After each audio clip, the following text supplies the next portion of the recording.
நம்ம எல்லாரோட லைஃப்லயும் ஒரு நாள் வரும். உங்க அப்பா அம்மா உங்களை பார்த்து ரொம்ப சீரியஸா டேய் கோல்டுல இன்வெஸ்ட் பண்ணு அப்படின்னு சொல்லியிருக்காங்களா? கவலைப்படாதீங்க, கூடிய சீக்கிரம் சொல்லலைன்னா சொல்லிடுவாங்க. ஆல்ரெடி சொல்லியிருந்தாங்கன்னா உங்களுக்கு நான் என்ன பேசுறேன்னு புரியும். கரெக்டா? இதுக்கு ஒரு அறிகுறி என்னன்னு பார்த்தீங்கன்னா, நம்மளுக்கு பொறுப்பு வந்துருச்சு, ஒழுங்கா பொறுப்பா இருந்து கூட உன்னை நீ பார்த்துக்கூடான்னு அப்பா அம்மா சொல்றாங்கன்னு கூட புரிஞ்சுக்கலாம். பட் இதுல இன்னொரு ஆங்கிள் என்னன்னு பார்த்தீங்கன்னா, இன்னைக்கு நம்ம கிட்ட நம்மளோட அப்பா அம்மா சொல்ற மாதிரி அவங்களோட அப்பா அம்மா அவங்க கிட்ட சொல்லியிருப்பாங்க. அதுக்கு முன்னாடி அவங்களோட அப்பா அம்மா சொன்னாங்க. இப்படியே நம்ம பின்னாடி போய் பார்த்தோம்னா ஹியூமன்ஸ்க்கு கோல்டு மேல இருக்கிற நம்பிக்கை வந்து இன்னைக்கு நேத்துக்கு இல்ல 40,000 இயர்ஸா இருந்துகிட்டே இருக்குது கண்டினியூஸா. இதுக்கு நடுவுல இருக்கிற காலகட்டத்துல எத்தனையோ கிங்டம்ஸ் வந்திருக்குது, எத்தனையோ கிங்டம்ஸ் காணாம போயிருக்குது, நாடுகள் உருவாகி இருக்குது, இன்னைக்கு இருக்கிற குளோபல் எக்கானமி உருவாகி இருக்குது. நீங்க இதெல்லாத்தையும் நீங்க பாத்தீங்கன்னா கூட ராஜராஜ சோழனா இருக்கட்டும், அதுக்கு முன்னாடி இருந்த அலெக்சாண்டரா இருக்கட்டும், அதுக்கு முன்னாடி இருந்த இஜிப்தியன் சிவிலைசேஷனா இருக்கட்டும், இன்னைக்கு நம்மளா இருக்கட்டும், நம்ம எல்லாருக்கும் நடுவுல கனெக்ட் பண்ணக்கூடிய ஒரு விஷயமா இருக்கிறது என்னன்னு பாத்தீங்கன்னா கோல்டு. இந்த ஒரு மெட்டல் மட்டுமே இன்னமும் நம்ம கிட்ட நம்ம அப்பா அம்மா என்ன சொல்றாங்க, இத்தனை வருஷம் கழிச்சு கோல்டுல இன்வெஸ்ட் பண்றா அப்படின்னு சொல்றாங்கல்ல. இன்னைக்கு வீடியோல நம்ம என்ன பார்க்க போறோம்னு பாத்தீங்கன்னா, ஏன் கோல்டு வந்து இத்தனை வருஷமா கண்டினியூஸா பல கிங்டம்ஸ் பல தௌசண்ட்ஸ் ஆஃப் இயர்ஸா வந்து நம்பப்படக்கூடிய ஒரு மெட்டலா இருந்துட்டு இருக்குது.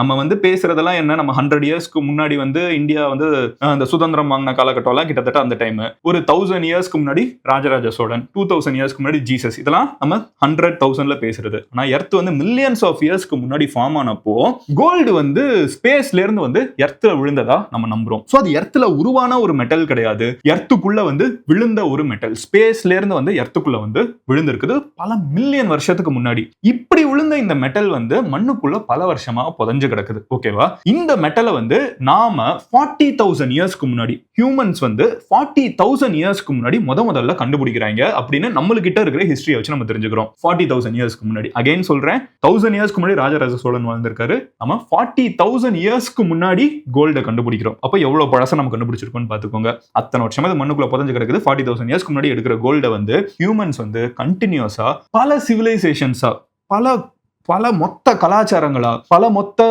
கிங்டம்ஸா வந்து கண்டினியூஸா கோல்ட வேல்யூ பண்ணிக்கிட்டே இருக்காங்க.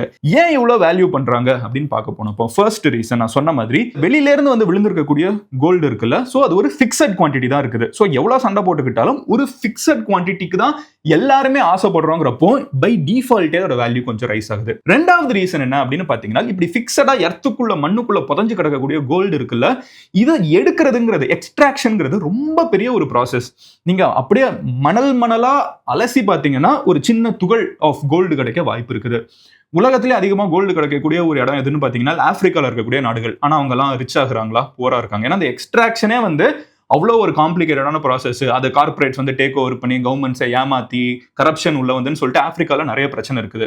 ஸோ இந்த கோல்டு வந்து எக்ஸ்ட்ராக்ட் பண்றது அவ்வளோ பெரிய ப்ராசஸ், அது வெளியே எடுக்கிறதே அவ்வளோ பெரிய ஒரு ப்ராசஸ். அதை தான் சொல்ல வரேன். அது ஈஸிலி எடுக்க முடியாது. ஸோ அதனால அதோட வேல்யூ இன்னும் கொஞ்சம் அதிகமாகுது. மூணாவது ரீசன் என்ன அப்படின்னு பார்த்தீங்கன்னா, நம்மளோட தாத்தாவோட காலகட்டத்தில் இருந்த ஒரு அருவாளோ ஒரு கடப்பாறையோ இல்ல ஒரு கட்டிலோ நம்ம வீட்டுல இருக்கும். அதை போய் இன்னைக்கு பாத்தீங்கன்னா அது துரு பிடிச்சிருக்கும். ஆனா அவங்க வாங்கி வச்ச கோல்டு வந்து இன்னமும் அப்படியே இருக்கும். வீடியோ என்ன சடனா நின்றுச்சுன்னு யோசிக்காதீங்க.